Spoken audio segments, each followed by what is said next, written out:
99.9 Punk World Radio FM and Elite Wrestle Talk. This is episode 35, and we're joined by a legend. This man is a two-time TNA World Heavyweight Champion, a one-time WWE United States Champion, 2007 Money in the Bank Champion. We can go on all night about the accolades and things this guy has done, but we got Mr. Kennedy, Ken Anderson, right here, live on the radio. How you doing tonight, man? How you doing? Thank you for that introduction. That means a lot to me. Appreciate it. Hey, you're most certainly welcome. I mean, you honestly earned it. I mean, years upon years of in-ring competition and hard work, man. So thank you so much for a bit of your time tonight. Happy to be here. But I know you are a busy man. You just got done doing Comic-Con. I saw your post. It looked really busy. How was your time at Comic-Con? Awesome. I love the conventions, man. That's like one of my favorite things to do. I love seeing all the costumes and people really, I was just talking to my wife about this. It makes me laugh. I love the costumes where they really they pour their heart and soul into doing it. And then I also pop though for like the crappy costumes, like the ones there was a guy today who he was standing next to somebody who had obviously gotten a 3D printer and printed out like every single intricate piece of this costume, and he was on like these stilts and stuff, and he had his makeup done perfectly. And then he was standing next to somebody that had like a t-shirt, a pair of jeans, and one of those like old school plastic masks with a little rubber band that goes around. And I just like, that makes me laugh.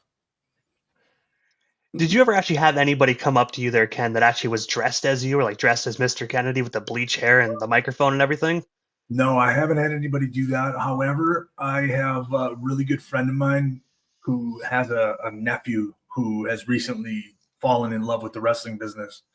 And I believe he's like 9 or 10 years old, and he said he showed me a picture. He said he dressed up as Mr. Kennedy for Halloween this year. So that was the first for me.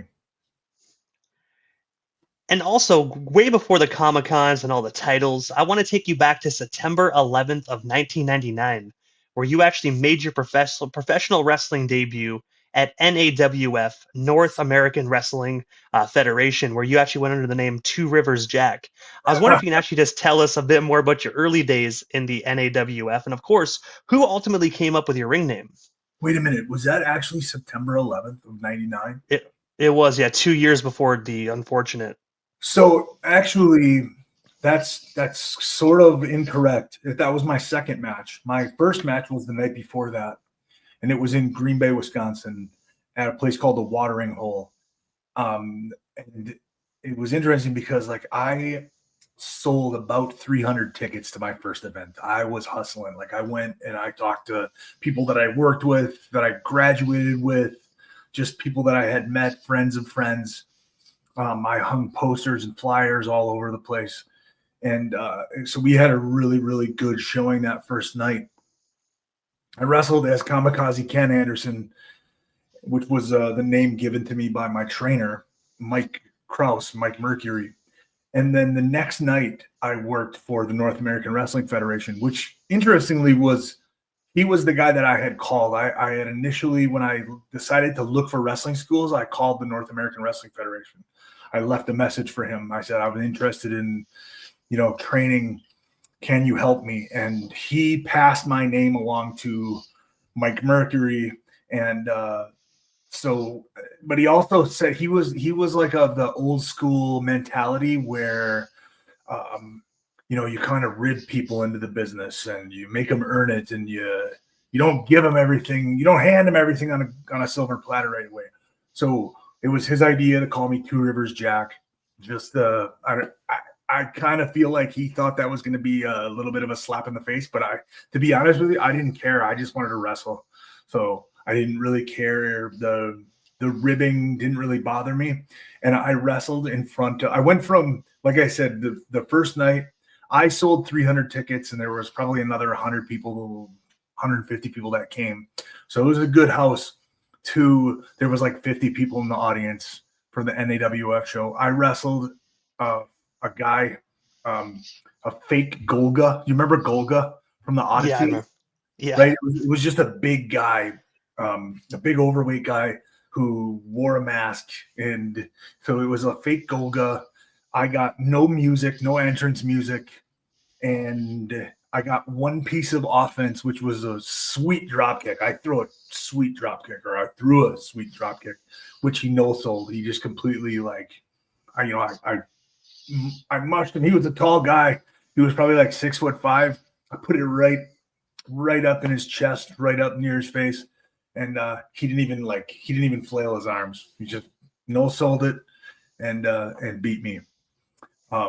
But that was the Two Rivers Jack thing was Rock and Randy that came up with that.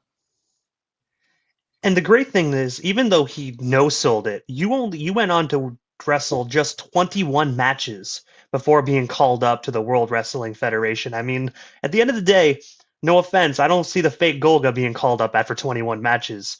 But you also wrestled on their show Jacked, my apologies, in 2001. What was it like just being able to go to the World Wrestling Federation at such a young age after only having 21 matches? No, that's wrong too. I wrestled for about 5 years, 6 years on the indies. I hustled and humped, and I knocked on the door, and I pretty much beat that door down, and I was trying to get hired by the WWE. Can you hang on 1 second, please? Oh, most definitely. Sorry, Anastasia. Yeah. I need a charger, please. It's gonna die. Where's the cord? Sorry, it's in my backpack. So we can keep talking. My computer just said battery running low, and I just realized that it's. Yeah, those laptop batteries, they don't last very long. No matter how good of a computer you have, I mean, you can have the best laptop and the batteries is crap. I thought we were good. I screwed up. Oh man, it's all good. So yeah, no, you can. Here. Sorry, peeps. I know we're live. But... Sorry. Hey, you know what? At the end of the day, I would much rather it get plugged in than it just die, because then I got to do a thing called radio stalling, where I got to just talk to people and. Yeah. So if that happens, I'll call right away on I'll set up my phone, but we should be good right now. But getting back to your question, it took me a really long time. I definitely did not just get called up. I really, really hustled for a long time. But it was maybe whoever wrote that up is confusing. I might have had my first WWE dark match or metal jack, because I wrestled a lot as an extra. I got a lot of extra work. Maybe that was only my 21st match. It was relatively early. It was in my first year of being in the business. I don't know if it still exists, but PWI always came out with the PWI 500 every year. And they also came out with another issue that had the address and phone number of every single wrestling federation in the U.S., at least the ones that, put their name and gave their information for that particular magazine. And first page 1 was WWF. And I remember it was 1241 East Main Street, Stamford, Connecticut, 06902. And I decided to send a match. And I got a phone call back a week, maybe a week and a half after I sent it. I really wasn't expecting it. I was like, I'm probably going to send this. I'm probably not going to hear anything, but here goes. And it was Kevin Kelly called me, and he said, Ken, got your tape. I liked what I see. Or I liked what I saw. I want to give you some extra work. And they were coming through Raw and SmackDown. We're going to be in Milwaukee and Chicago. And so he gave me some dates, and I went there, and actually the first time that he booked me for that, I ended up not working. So I was there. I got to get in the ring during the day and work out a little bit. And then I kept calling, and I kept reaching out to Kevin Kelly and asking hey guys, I see that you're in The one that I ended up being my very first match within the company was against S.A. Rios, and that happened in Cleveland at the Gund Arena. They did Raw was in Cleveland, and then the next night SmackDown was taped in Detroit at the Joe Louis. And it's really cool that you actually sent the tape out and Kevin Kelly called you. I mean, I can only imagine how many videotapes they were given all the time, man. Because back in those days, you really could only mail the tapes. There wasn't really email. Like there was, but you couldn't really send a full match video through email. So everything had to be through videotape. Everything. It was so much different. People today have it made, right? Like you can record something on your phone. I can record something right now and I can send it to you in a heartbeat. And you could tell me, oh, hey, I really want you to do this. And I want you to take a picture, this type of picture. I want you to have this background, and I can go find that. I can do it. I can send it to you right away. It wasn't like that. Everything was snail mail. Everything was, like I said, it was tape, VHS tape. I had to put it together. I made sure that but the thing was I made sure that everything looked professional, and the letter that I sent with it was professional. I treated it as a job interview. I think sometimes when people reach out to even independent wrestling companies when they're looking for work, they're just like, hey, like I see it. I put my phone number out there for not only the academy, but for me as a performer. Like if people want to book me, right? My number is all over my social media, and I'll have people that'll just text me and say, hey, bro, how much to book you for a show in Detroit? And it's just so immediately I'm sort of put off by that. And it's like, I don't know that I necessarily want to work with this person just based on that alone, because, professional way to do that is, hi, Ken, this is so-and-so. I have a wrestling company based out of Detroit, Michigan called the BWO, and I run regular shows. I was reaching out to see how much it would be to book you on an upcoming show. And you know what I mean? Like, yeah, it's such a difference. So I think, Kevin appreciated that fact. So as you said before, he's getting all these tapes, right? People are just throwing tapes at him left and right. There's mountains of them, but some of them just immediately get thrown into the trash heap just based on how they look. The curb appeal. And I definitely agree about how you reach out, man. Like even me, even in radio, there's people that come to me to want an interview, and they're like, "I want an interview," and it's like, okay, what are you thinking? You know what I mean? Like, what are we gonna do? Like, what do you have? Like, what's your music? Let me hear it. Like, the way that you reached out to me, you didn't just go, "Hey, bro, how much to book you?" Like, yeah. It was. My motto is there, Ken, when I reach out to people, even if whether they're an independent artist or an independent wrestler that doesn't have a lot of accolades, or to a superstar like you, I treat them all the same. I'm like, look, my motto is give them all the information in one message, make them say yes or no or ignore you. Yep. That's what I do. I want to pretty much sell it. I mean, at the end of the day, that's what you do. Yep. And it works. I'm telling you, it works. That's half the game right there. I'm telling you that if somebody sends me a message that's just how much to book you, I don't even respond. I will not respond. So. And also as well, I do know you had after those development matches, you went on to OVW, Ohio Valley Wrestling, where you at the beginning you worked with Jim Cornette, but we already know unfortunately how that went. But I want to talk about the Paul Heyman side of things, man, because Paul Heyman is amazing. When you say we all know how that went, what do you mean by that? Do you mean like my personal? Just because like Jim Cornette is touch and go. He's very picky on who he likes. So I mean, I've heard the stories about how Jim Cornette didn't really take a liking to you, but then when Paul Heyman took over, he like absolutely loved what he saw in you. No, and I'm glad you brought that up, because this is and I've talked about this, and actually Jim Jim's touched on this. I've touched on this because somebody's basically said, hey, Ken Anderson said that you didn't really like him or whatever. Like, and I've said this before publicly, like, it wasn't that Jim didn't like me. It was that there were 50 or 60 other men and women who were all at OVW, who were all trying to get to the active roster in WWE. And I just wasn't showing him anything at the time. You know, I was still trying to figure out my way.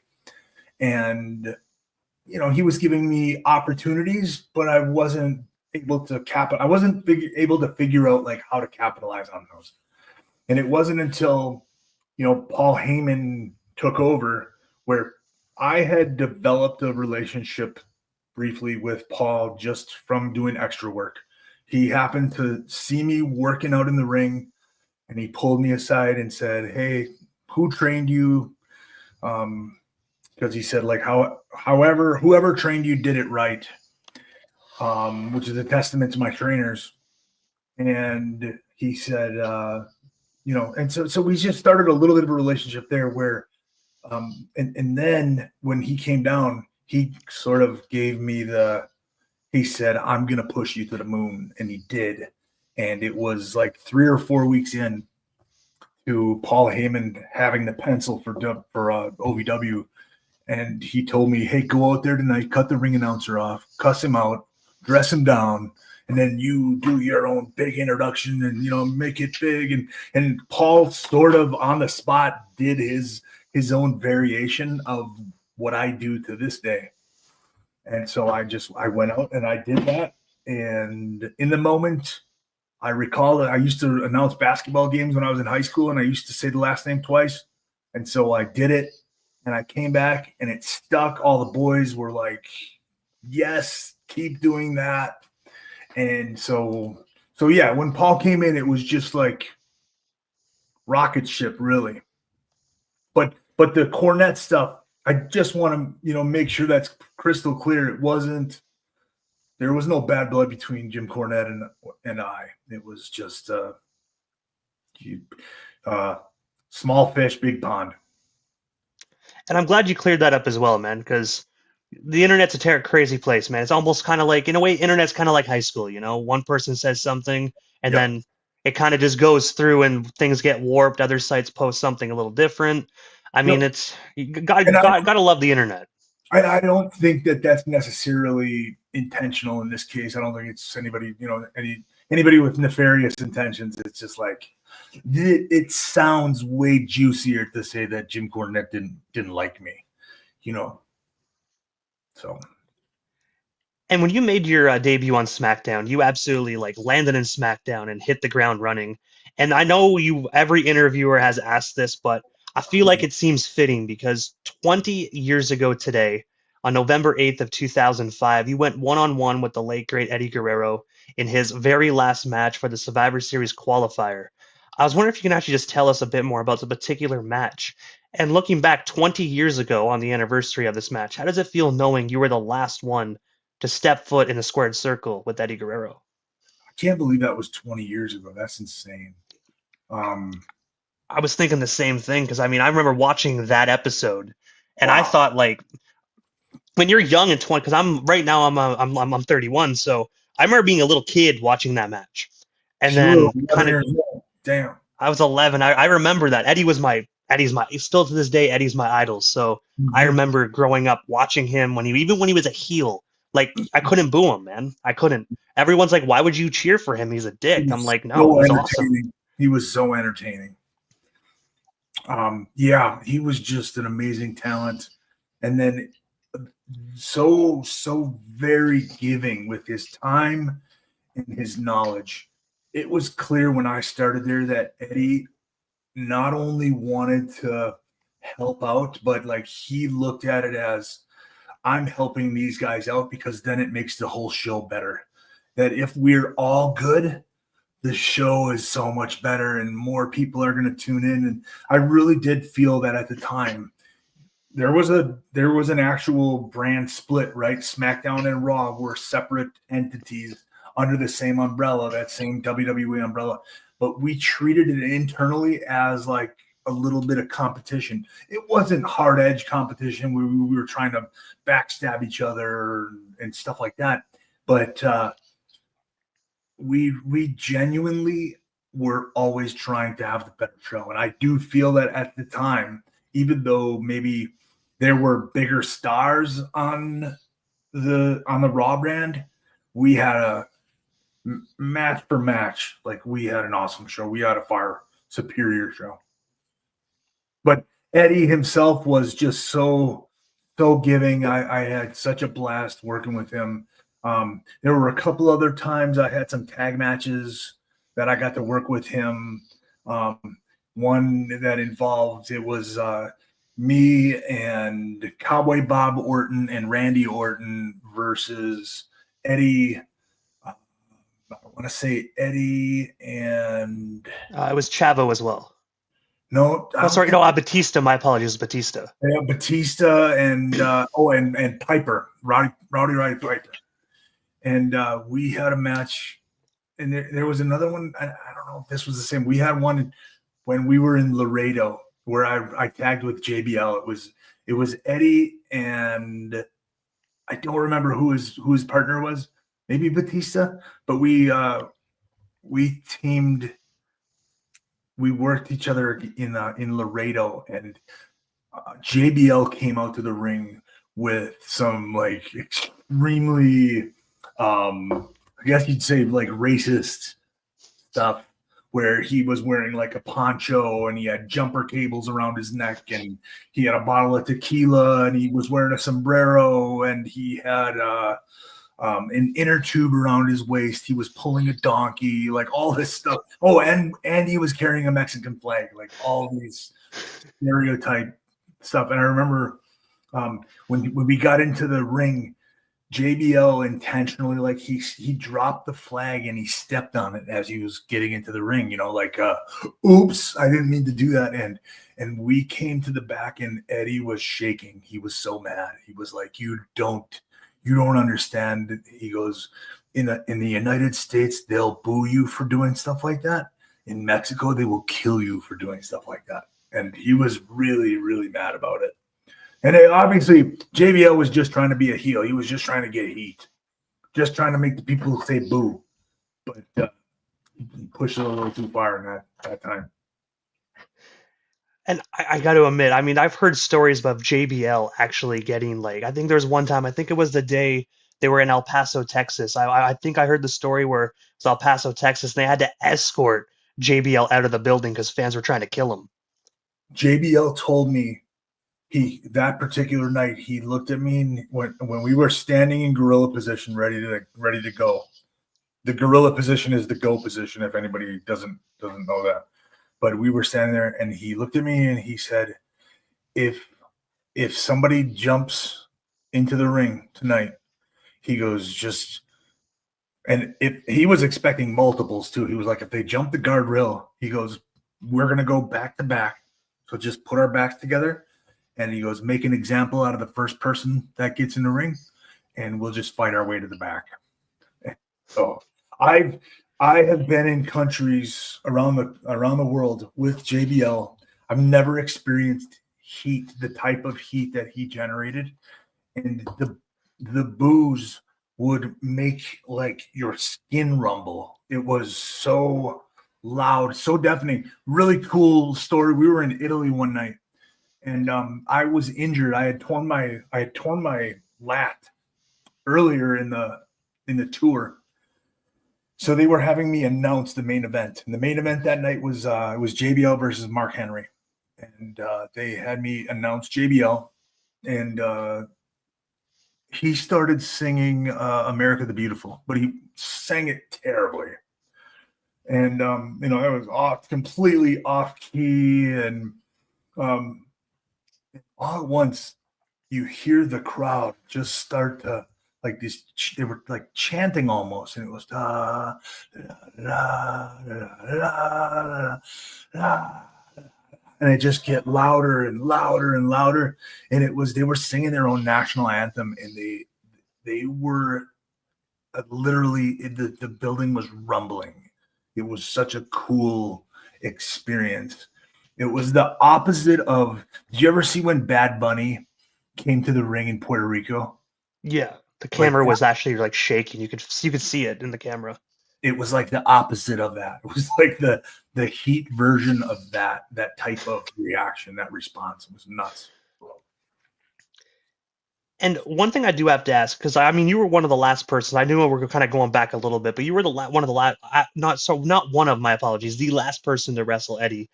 Do you recall actually your last conversation you had with him, like after that match? Because I do know that chair shot. I know. I remember. I heard that he told you to just to give it to him and whatnot. Do you remember the conversation you had, and what was he like in his final days? Yeah. So yeah, he had told me, like, lay it in. And that was something, you can sometimes when you watch, you can see when somebody throws a chair shot and they're kind of like, they were protecting the person, it's a noble thing to want to protect your opponent and not actually hurt them. But it looks terrible sometimes on TV. And there's some chair shots that Hulk Hogan threw throughout his career that are pretty notorious. It was just like, make sure it doesn't look like that. He was like, put it in there, like I'll protect myself. I'll be okay. So I was like, okay, yes, sir. And I threw it. And afterwards, he was sitting on the trainer's table, and he was like, maybe a little too much. And I was like, I'm sorry. And he's like, no, it's okay. It's just like, yeah, that maybe that was a little too harsh. But we were cool. And actually, we went out to eat that night. We went to a steakhouse in Indianapolis. It was, a couple of us went, and I was getting ready to go on because the night that he passed away in Minneapolis, we were supposed to actually go to, and this actually ended up happening.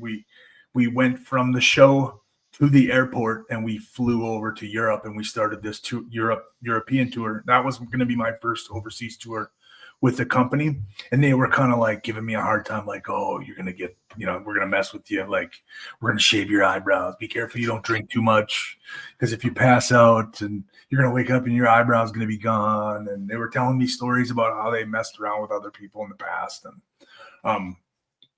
no, but it was all good. We had a good time. Just completely caught me off guard, like it did with everybody else. I remember pulling up to the building in Minneapolis. I lived in Minneapolis at the time, and pulled up to the building, and the guy that was helping park the cars, he informed me. He was like, Eddie passed away this morning. And it was just like, walking into that building, and it was like being in a funeral home all day long. It was just a really odd, weird, terrible, terrible scenario.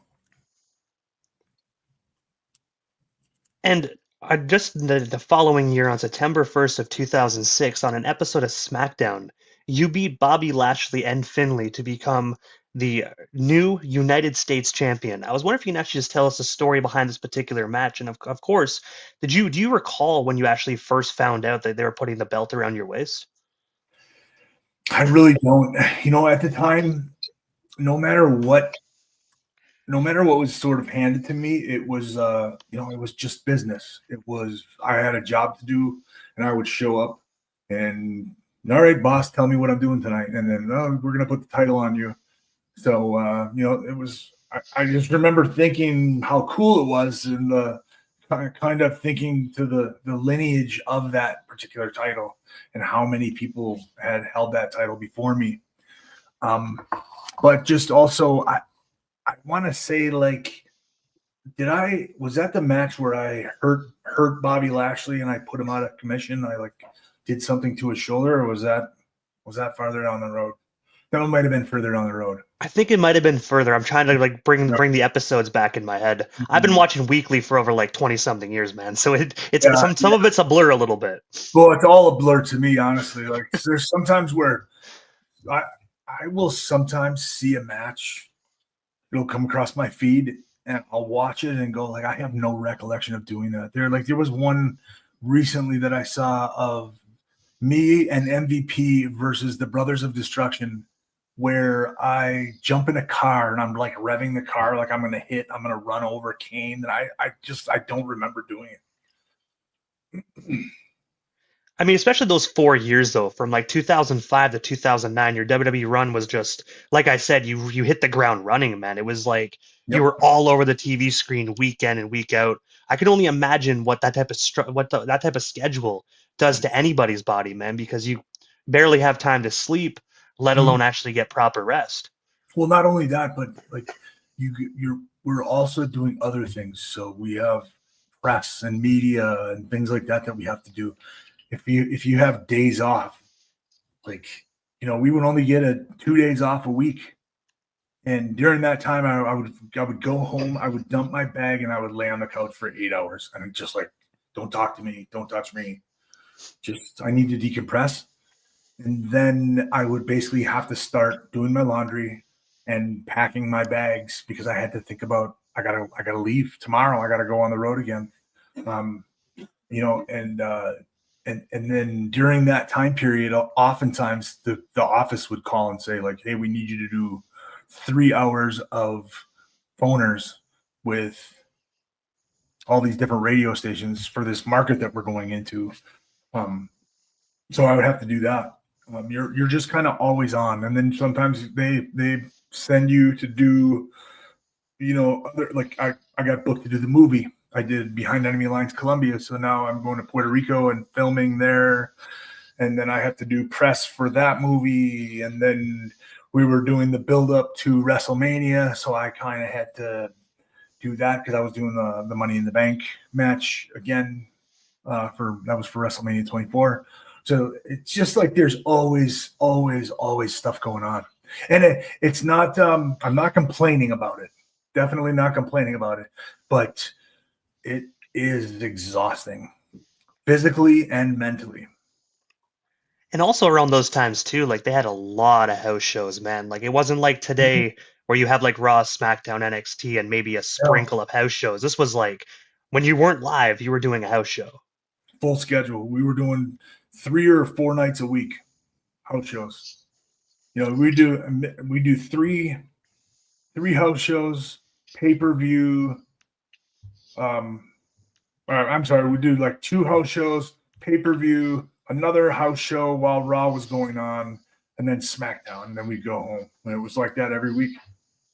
And if we did overseas tours, like my first overseas tour that I did, I believe we did between the United States and overseas, I did 19 shows in 21 days.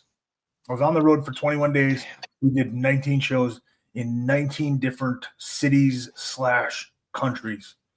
Like we would do, we go from Dublin, Ireland to Glasgow, Scotland to London, England to Paris, France to Helsinki to, we were just all over the place. It's crazy.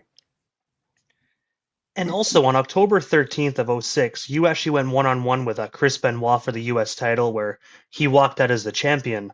I was wondering, just from a wrestling standpoint, because I mean, I don't want to get into like, the obviously the Chris Benoit story we all know about, but what was it like just working with Chris Benoit actually in the ring and just working the title match with him? Also very, very giving, very helpful. Him and Eddie were cut from the same cloth as far as that goes. Super intense, very like bring your shit because I'm gonna bring mine. Sorry, I'm so sorry. I know we're on radio here. Oh no, we're actually uncensored, so you can do this. Is an uncensored. Yeah, so definitely swear. Dude. Oh, beautiful. I love swearing. But no, he was very, very like bring your stuff because I'm gonna bring mine. And we didn't really talk much. That was another thing. There were certain talent within the WWE who, like Taker was one of them, Eddie, Chris, guys, even Booker T. The first time I worked Booker T. We're not going to talk about it in the back. We'll talk about it in the ring and just listen. Just listen to me. And so it's kind of like that is in and of itself freeing because you're not trying to remember a bunch of planned spots and things that you're doing. I got to remember, I got to throw a clothesline here. He's going to duck it. I got to hit this. No, it's just like gives you an opportunity to like live in the moment and really think about what we're doing right now and make sure that like this clothesline that I throw is going to be a good looking clothesline, you know. It's very, very intense. And if something got screwed up, even a minor little thing, he would beat himself up over it. And I heard like even Eddie was like that too. Like they were really like keen on if something was to get messed up, like you said, cut from the same cloth. That if they were to mess something up in the ring, they would beat themselves up over it. It'd be like one tiny little thing. Fuck! I knew it. I knew it. You know, he'd whiff on a clothesline, or he'd whiff on a punch, or something like that, or a kick. And you know, somebody would throw a. You know, every once in a while, like somebody will throw, say, an enziguri, and then somebody will take a back bump off of it. It looks terrible. It looks goofy. But, you know, he would like beat himself up over, oh, I can't believe I bumped like that. Damn it. And then there was a story once, Paul Heyman told me this story where he was, they were looking to put the title on somebody new. And, you know, they're throwing out all these names, and Paul Heyman threw Chris Benoit's name out there. And Vince was like, he sucks though. Why would I put the title on a guy that sucks? And Paul was like, who are you? Are we talking about the same guy, like Chris Benoit? He's like, yeah. Every time he comes back, he beats himself up and he's, oh, it sucked. And so like Vince was the guy that if you actually critiqued yourself publicly or in front of him, if you say you suck, then you suck. So, and like it took some convincing by Paul Heyman to tell him like, no, he doesn't actually suck. He's really, really good. He's just hard on himself. And it's self-deprecating. So, because I will say this, I know people that are watching are probably going to start with the hate comments, but all I'm going to say about Chris Benoit as an actual entertainer and a professional wrestler, honestly, one of the best to ever do it. I know, despite personal stuff, but in that ring, you can't take away what that man did. I mean, that guy was just, wow, he was phenomenal in the ring. Yeah. And we actually have a fan question here from Gwen. She was like, hello, Mr. Anderson. Mr. Kennedy, what is your most fondest memory during your career? Thank you. I mean, it's really, really, I've been lucky. I've been fortunate. So I've got a lot. I guess some of my favorite moments are one of the best things that I feel like I've ever done was the tribute to the troops when we went over to Iraq in 2007 and performed for the troops over there. Like stuff like that was just so awesome. Money in the Bank, winning the Money in the Bank briefcase at WrestleMania, having my WrestleMania moment, holding that briefcase up there, besides squashing Hornswoggle off the top of the ladder, that kind of stuff. My cage match that I had with Kurt Angle in TNA in 2009 at Lockdown, those are some of the thing that I just did recently with TNA. I recently stepped back in the ring with TNA after 9 years of being gone, being able to do that in front of my wife and my kids and my mom. It's the first time that my kids and my wife, for that matter, this is the first time my wife got to see me in ring in a major company. That was really special to me. And also as well, when you mentioned WrestleMania 23, that was actually the next on my list. 2007 Money in the Bank winner. Obviously, Mike checked the Hornswoggle off the top of the ladder. I was wondering if you can actually just tell us a bit more about your WrestleMania moment. Mm-hmm. And of course, was the Hornswoggle mic check originally supposed to be a mic check finisher? Because I heard it was originally going to be a power bomb, which I could just picture Hornswoggle flying into a power bomb. I don't know how that would have worked, but you know, Yeah, that's just me. it was actually that was actually his call. He suggested it because it was just it wasn't even that it was supposed to be a power bomb. It was just, hey, can you give something to Hornswoggle off the ladder? And we were trying to figure out what that could be, and somebody had suggested, how about a power bomb? And I think it was Hornswoggle himself said, I hate taking power bombs for whatever reason. I just don't take them well, which is a great thing for a performer to do, to have that wherewithal to know, hey, I don't look good when I take like Steven Regal, William Regal knew, hey, I can't take face bumps very well. I can't land on my stomach and make it look good. So please just do something else, like for Dylan to know I can't do that very well. So then it was he was standing there looking at it, kind of scratching his chin a little bit. He said, do you think you could give me your Green Bay plunge off there? And I mean, maybe I just don't know how we would get into it. So we had to figure out. And the nice thing is that for the build up for WrestleMania, most of the matches that you see on SmackDown, Raw, or whatever are done, or most PLEs are done on the day. So and you don't have time to like walk through those things, right? Like you show up to the building at noon, you're told at 3 p.m. what you're doing that night, and you generally have about 4 hours to kind of talk and put things together. In this particular case, WrestleMania, you've got 4 days, 5 days to put things together. You actually have a ring there. They gave us all kinds of ladders and crash pads and stuff like that, so we could play around and try to figure out like, how do we give people the best possible product. And that was something that, so we just got in the ring, got a couple ladders out, and we started kind of goofing around and figuring out like, how could we get into this and make it look believable and make it make sense. So yeah, it turned out to be, and here's the thing, like I wasn't something like that, something high risk. You generally don't, we're not going to practice it because it hurts. It sucks to take. So it was just like, I think I can do this safely. I got you. And you just trust that the other person is going to take care of you. And luckily it worked out. I remember giving it to him. And generally when you do something dangerous or high impact, something that's painful, you generally check on your person right away. Like, hey, are you okay? I didn't get you on that, did I? But I didn't, for whatever reason, I wasn't able to check on him right away because we kind of rolled away from each other.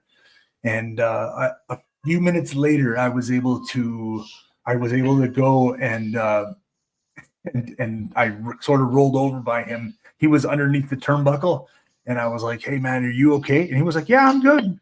How are you doing?" And it was like he was twiddling his thumbs. It was almost like if he had a Nintendo DS there to play, he would have been playing the DS underneath the turnbuckle, just hanging out in front of 83,000 people. Yeah, I'm good. How are you doing? Are you okay?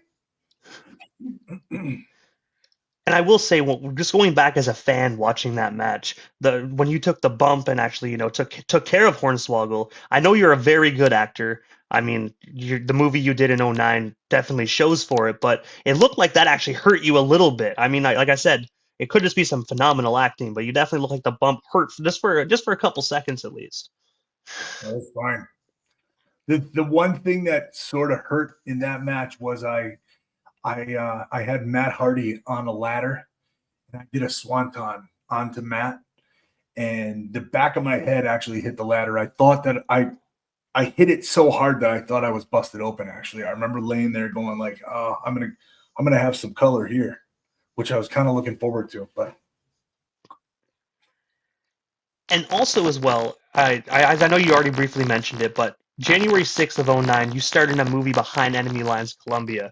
I was wondering if you can actually tell us a bit more about being a part of this film, and also, since you are a former U.S. military veteran, did they ever come to you on set and ask you how they should coordinate certain scenes to make it kind of more believable for the big screen? So something with the sound is kind of like your sound is a little off right now. It's like, Can you hear me better now? well, it's loud enough. It's almost like it's distorting. It's like really 1 second. yeah. It's very staticky. I'm trying to. How about now? Is that better? No, it's the same. It just started. It just started doing it too. I don't know. All right. Oh, wait. Let me try and fix it. There you go. Is that better? Good. Yep. Perfect. Okay. My apologies, but no. What I asked about because I don't know if you heard my question, but January 6th of 2009. Oh, you did? Yeah, I did. I got it. Okay. No. It was So there was a military technical advisor that we had on set. There was somebody that was designated to specifically make sure that everything that we did was as accurate as we could possibly be. And that person did a really, really good job. There was one area that they sort of steered me wrong, and as with my matches, as is the case with my matches, I am very critical of everything that I do. So when I watch one of my matches back, I'm always like, oh, why did I do that? Why did I do this? He had told me that, so in the movie, my character carries it's called a saw, and it's a type of gun that the military technical advisor on set told me that Navy SEALs generally fire it. They can choose whether to fire it from the hip or to bring it up and shoulder fire it. And in one of the scenes, I chose to fire it from the waist. And actually, like the next day, there was an actual Navy SEAL on set who was friends with Joe Manganiello, who was the star of the movie. And he said, never, no SEAL will ever hip fire that weapon. It's always a shoulder fire, which is crazy because the weapon itself weighs a ton. It's a very heavy weapon. So that was about the only thing that like the guy kind of steered me wrong on. But other than that, it was cool to have somebody like that on set. And I do want to say as well, I know I'm out here in Canada, but U.S. military, they keep all of North America safe, in my opinion. So thank you so much for your service there, Ken. Oh, no, thank you.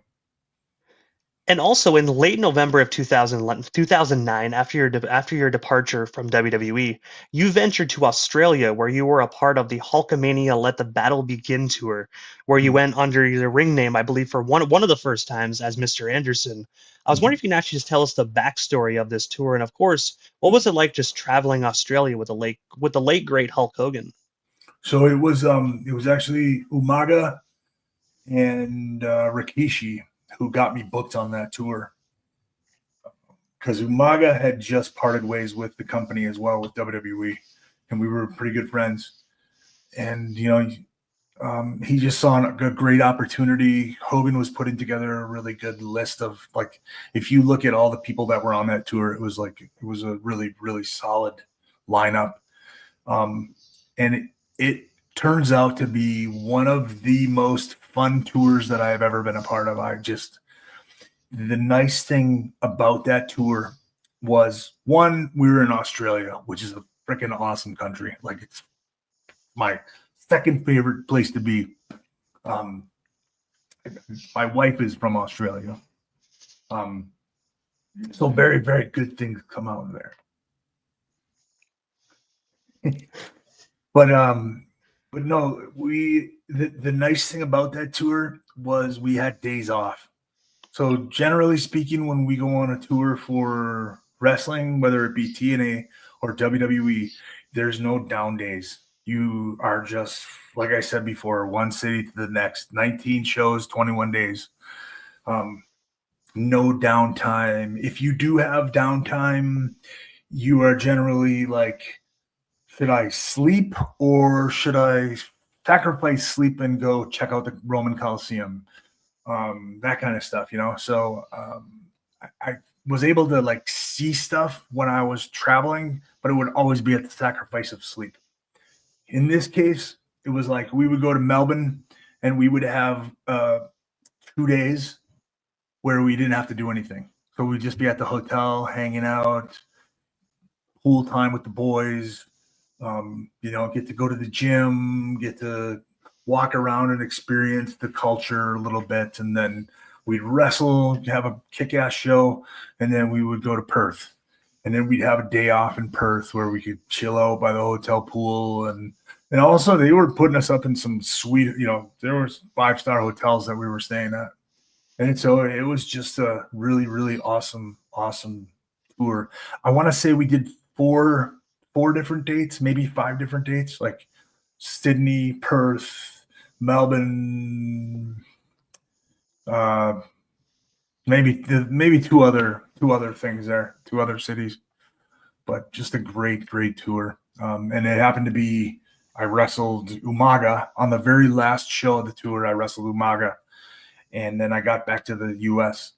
and 3 days later, 2 or 3 days later, I got a call from Charlie Haas.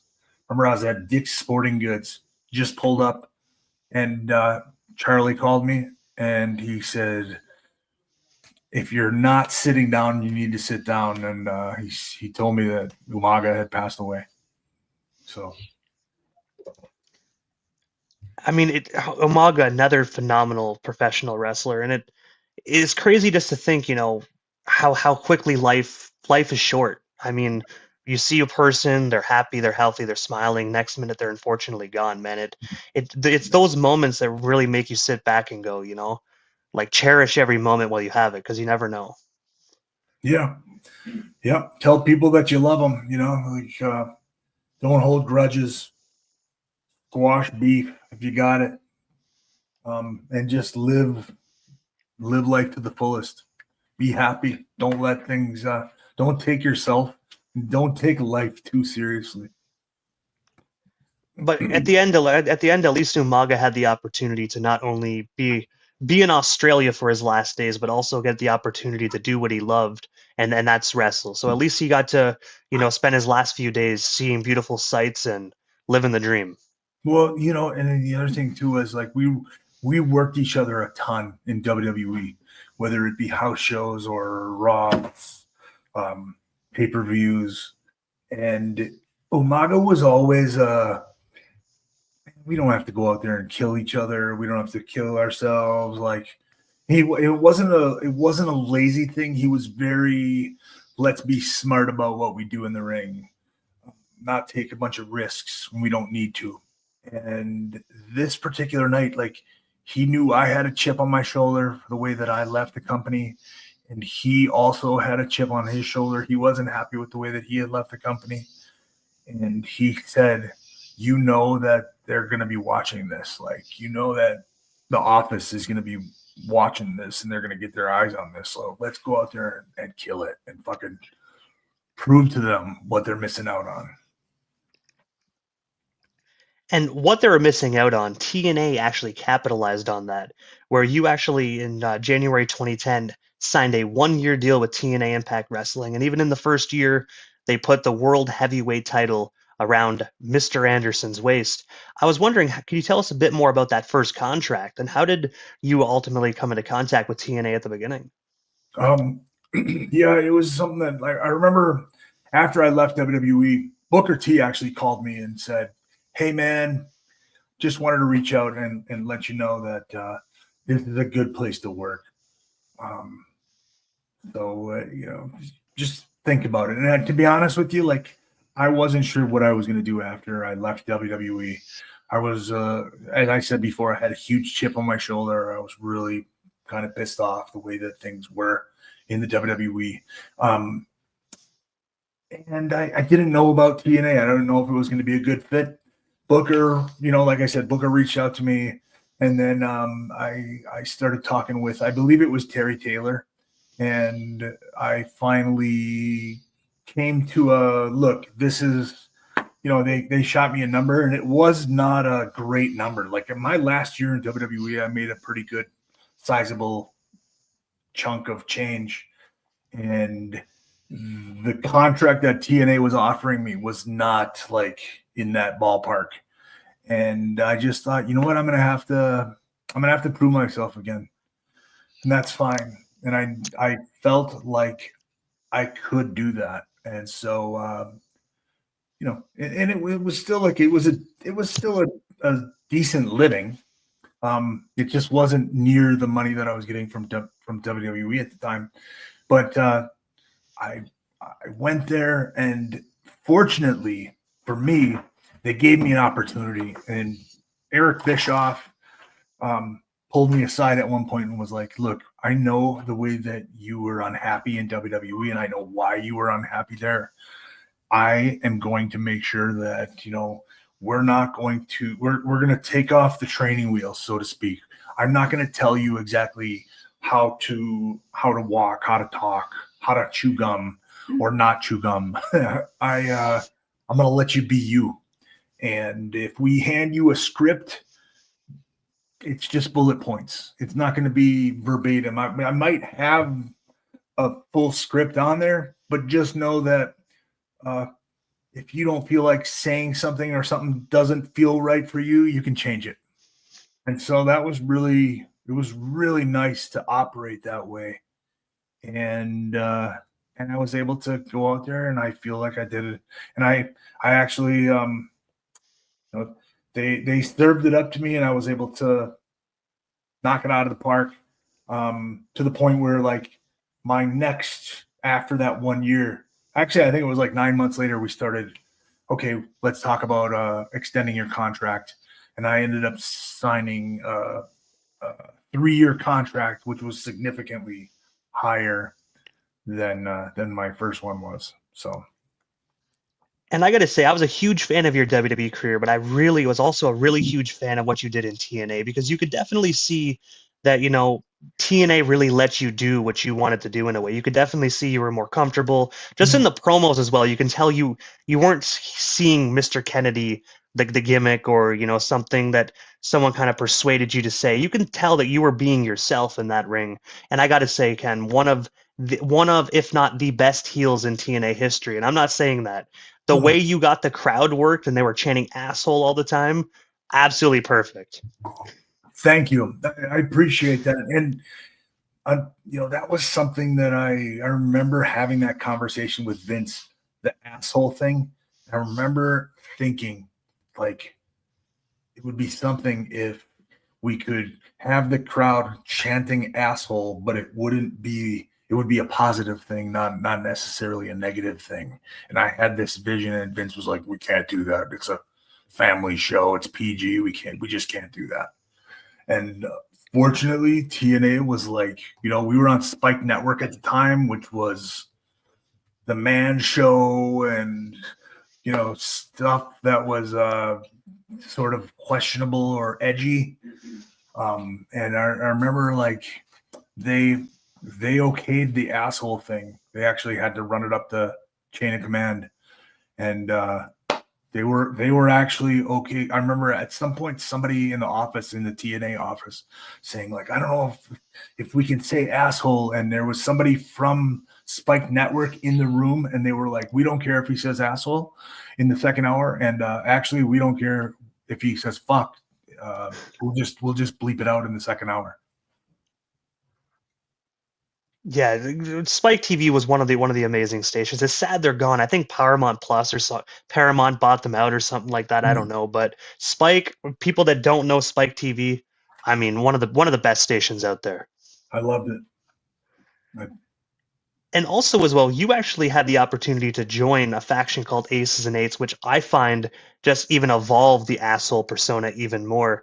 I was wondering, do you remember who actually came up to you with the idea of actually joining the Aces and Eights? And of course, what was your impression on that idea when they first brought it up to you?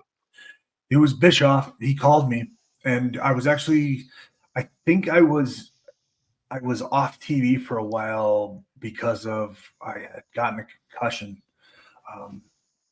I had gotten a concussion, and I had spent some time off. And I remember I was getting ready to come back, and Bischoff reached out to me, and he was like, "Look, we don't really. I'm kind of not sure what to do with you right now. We've got this new faction that we're starting up called the Aces and Eights, and he laid out the scenario, and he was like, "What would you think?" And I was like, "Me, a biker? Like, it just didn't seem like it fit." However, it's like I've always wanted to be an actor. I've always wanted to, do movies and stuff like that. At the time, Sons of Anarchy was like one of my favorite TV shows on, and I was like, "Let's do it. Let's try it." And I'm glad I did, and I'm glad I was open to it, because it turned out to be like one of the most fun things that I've ever done in the business. To this day, Bischoff himself has said publicly that it's, the Aces and Eights storyline was one of his favorite things that he's ever done. That unfortunately it had like kind of an abrupt ending, but even that whole thing, like tearing it up, breaking it apart, and the Aces and Eights funeral, that ended up being really fun. Some pretty funny television, and some entertaining stuff. My matches that I had, the little feud that transpired with Bully Ray, one of my favorite feuds that I've ever had in the business. So really a lot of good things came out of that. I definitely agree, man. And Aces and Eights, I mean, the roster you guys had as well. I mean, Wes Briscoe, Gerald Briscoe's son, a phenomenal individual yourself, Bully Ray. I mean, the roster on the Aces and Eights alone was just absolutely absolutely amazing. Yeah. Garrett Bischoff, you got Luke Gallows, Mike Knox. It was Devon. I think for a brief moment we had D'Lo Brown. We had AJ Styles was with us at some point. Like, it was pretty fun. The one thing that I didn't like about it, that I wish was different, was like they never had any behind the scenes or backstage stuff where we were actually riding motorcycles. It was a gang of motorcycle enthusiasts that never rode motorcycles. Actually, now that you say that, like going back and like when I used to watch TNA, I now remember that there was no motorcycles ever involved. You had the motorcycle vests, like all that, but there was no physical motorcycles. I think there was one time that they did a backstage thing where there was motorcycles involved. Did you ever get a chance to ride them during that one segment? Like, did you behind the scenes actually get on it, be able to like give her a test spin in the parking lot, obviously off camera? Nope. And I did have my motorcycle license too. So but I had never really ridden I never rode a Harley. I had once upon a time, a long time ago, I had a crotch rocket. And also, you had a lot of phenomenal matches, as you mentioned before. Austin Aries, Kurt Angle, Samoa Joe, Bully Ray. But one of my favorite matches that you did actually stuck out to me because you had the opportunity to kind of have that Bret Hart moment in the corridor where the fan yells Bret. WCW and TNA legend Sting at Slamversary, June 12th, 2011. You had the opportunity to go one-on-one with Sting, but you also had the opportunity to dress like a very early blonde, short-haired Sting. Yeah. I was wondering if you can actually tell us a bit more about not only the match, but what actually made you kind of, not cosplay, but kind of pay homage to your opponent. Cosplay is a good way to describe that, I guess. When I first got into the business, I first started doing extra work. I remember people would oftentimes say, like, "You remind me of a young Sting." That it kind of always stuck out to me. And then fast forward to, I get the word that Sting and I are going to be entering into a program with each other. Sting pulled me aside one day and he said, "Hey, we don't know each other very well. I just want you to know that," because here's the thing, like with people like that have the stature that Sting has, sometimes people get intimidated by that. And they're afraid that they might have an idea, but like, I don't want to bring it up to him because he's Sting. He just said, none of that. He said, "If you have an idea, I don't care how crazy it sounds, I want to hear it, because I'm open to, I just want to entertain. I want to have a great time. I want to tell a good story." And I just said, well, it's funny you should say that because I had this idea and I don't know where we really go with it. But, and then, you know, I suggested that I dress up like him. Well, he said, you know, I still have a lot of that old gear. So maybe it would fit you.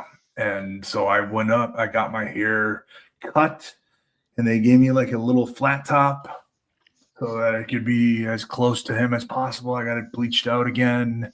And then, yeah, it turns out the stuff, I think we did 4 different times where I dressed up like him for TVs and pay-per-view. And, you know, each time he brought that gear, and even more like it was really special was that like he was the one that actually painted my face. So deep down inside, all wrestlers are wrestling fans, right? I'm a wrestling fan at heart. So to be sitting there having that, like you said, that young Brett, hey Brett, you know, moment with Sting, I'm sitting there like a little kid getting my face painted by the actual Sting. It was a crazy moment. And I wish that I had some footage of that or a picture of that. That would definitely be an amazing photo to blow up an 8x10, frame it, Oh, yeah. stick it in the office. I mean, that right there is a Kodak moment, as they say. Yeah. For sure. And not even to mention as well, when you actually came out, I remember ordering that pay-per-view when I was younger and watching that. And I literally thought that was Sting at first. I was like, why the hell did he go back to the early 90s? But then I realized that it wasn't Sting. Yeah. It was Mr. Anderson. That's So funny. you definitely do look like a very young Sting at that time, man. I'm telling you, because you definitely sold me for a few minutes. Well, good. Mission accomplished. But also as well, jumping ahead to 2025, I do know obviously you TNA. I know you just recently came back. Yeah, your wife, your kids, your mother had the opportunity to see you wrestle live, which is absolutely phenomenal. But I have to ask one thing as well. I find right now in 2025, it's a great time to be a wrestling fan. You have National Wrestling Alliance going hard right now. You have TNA, you got WWE, and you also got AEW. And with that being said, I have to ask: has All Elite Wrestling ever reached out to you with a potential contract offer? And if they haven't, would you ever consider becoming All Elite and working for Mr. Tony Khan? No, they haven't. And yes, absolutely. Like I said, I'm in the business I want to tell stories. I want to entertain people. I still have gas in the tank, and I feel like there's some opportunities there with some people. So yeah, definitely, that's something that I would totally entertain. And I think you'd be a great addition to AEW as well, man, because they're a little more edgy, obviously, than what WWE is today. So I think you could really get away with a lot of stuff on television. I mean, you have people like John Moxley bleeding all over the place every Wednesday night. You have so I really think that, Mr. Anderson would Yeah. be a phenomenal addition to All Elite Wrestling. The one thing that I will say, and it took me until very recently to put my finger on it, there was something that I always felt was missing from my career with WWE during the Ruthless Aggression era, and that was I broke into wrestling. I became a wrestling fan because of like the Attitude Era stuff, and I've always gravitated towards and been entertained by edgy stuff. Not just edgy for the sake of edgy, but like, more adult centered. Like, if I ran an independent wrestling company, I feel like there's tons of companies out there that have the family friendly thing nailed down. I would want to run a show that catered a little more to adult audiences. And just not being able to, when I first got to WWE, we couldn't even say darn or dang it. It was kind of hamstringing. So yeah, I would like,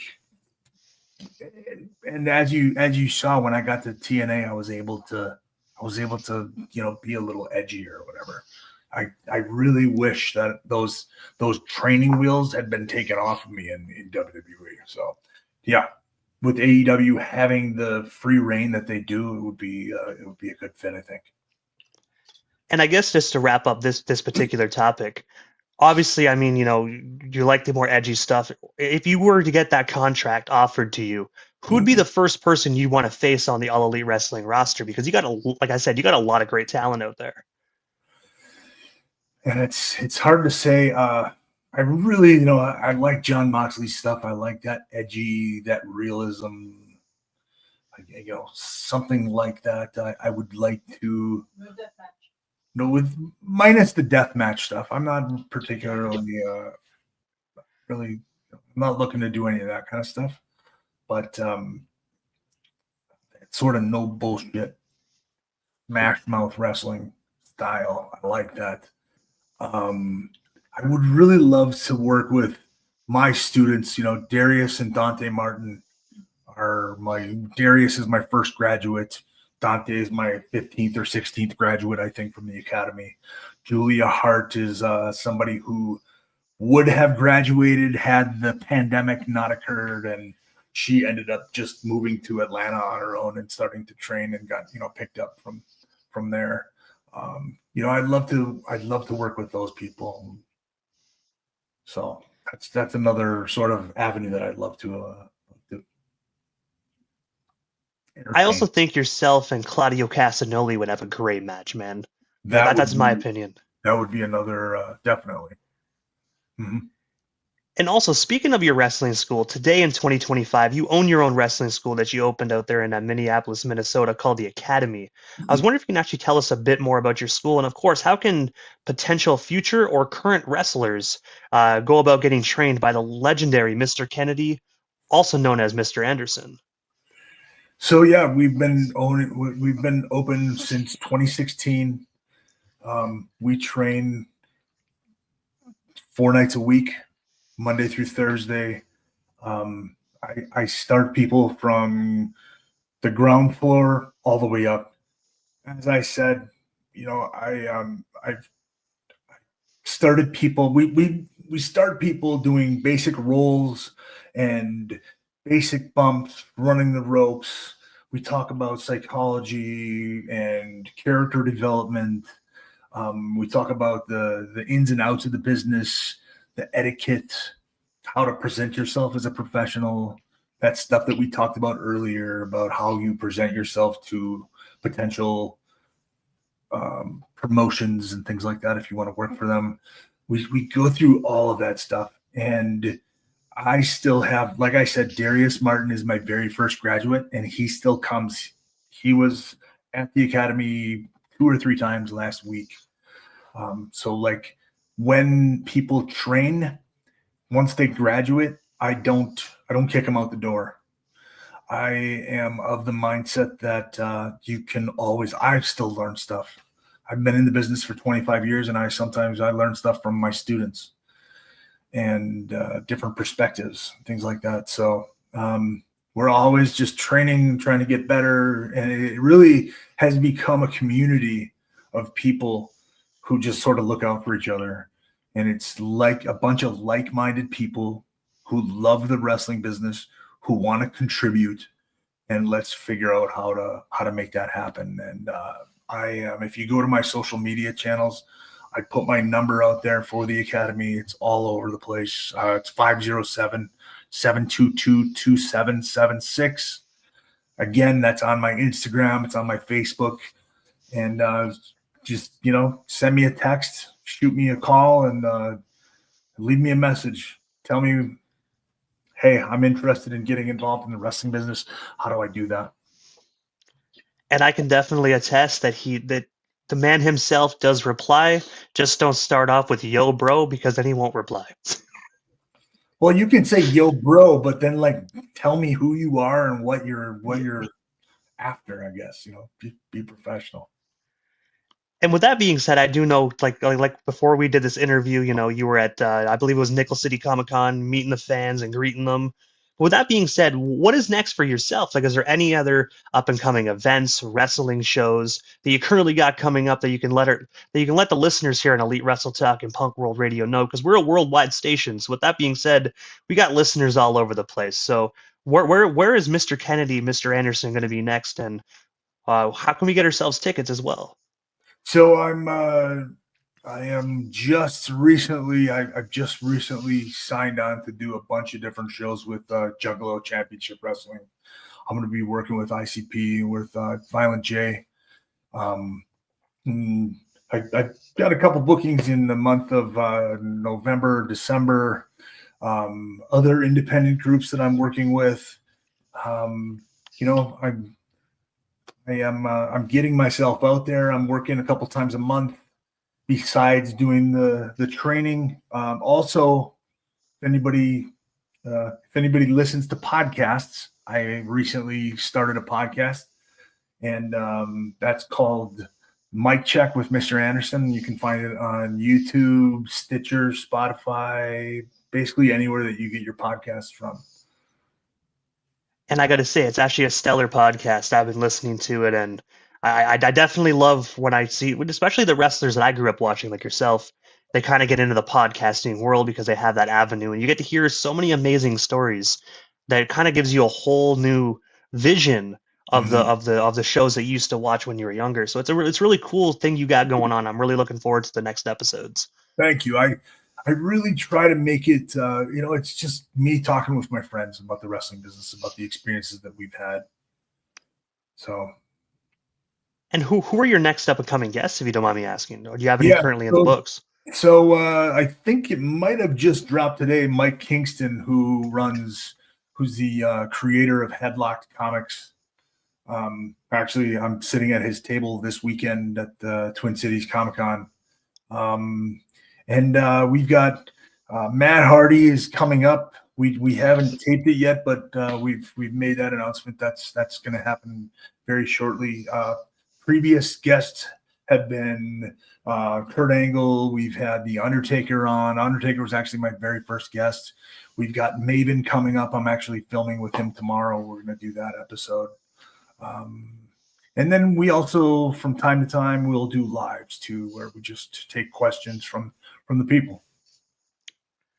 And Maven's another individual that has a very, very unique YouTube channel as well, just like yourself, man. I mean, yep. Maven covered so many amazing things, including the Buff Bagwell going into the hospital, filming the behind the scenes, which, I mean, I think I counted like about 10 nurses during that video telling him not to film, but he persevered through it and made it happen, man. Just a very unique channel. So it's really cool, like I said, to see wrestlers like yourselves, man, really kind of, going with today's social media and vlogging and doing all this cool stuff.